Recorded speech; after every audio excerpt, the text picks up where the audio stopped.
Manilisod ining mga migo nato nga mga sulpot kay instead of mabuhi, mutuo sa kamatuoran, diha naman hinuon sila mutuo og musandig sa ilang mga damgo og kanang bitong pag-create og mga pangunahuna nga supak og kontra sa realidad.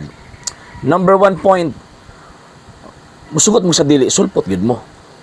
Musugot mo sa dili gid mo iya ni Ginoong Jesucristo. Ngano man kay kung mahitabo nga tinuod mo ang Kristo mamahimong bakakon. Anong mamahimong bakakon si Kristo kung tinuod mo? Ewan gud ni Kristo, even the gates of hell shall not prevail against it. Bisag ang ganghaan sa impyerno di makabuntog ini. Unya kay kamo nibuto lang mo sa 16 kasiglo, subuti pasabot na buntog ng iglesia before 16th century. Di ba? Kanang gingon na ganun si Kristo nga ako magauban kaninyo kanunay hangtod sa katapusan sa kalibutan. Kung tinuod mo before 16th century, kinsa may giuban na Ginoong Jesucristo. So di gid mahitabo nga mamahimong bakakon si Kristo kamo may tinuod. Kamo ang bakakon. Mo bitaw mga mini mo.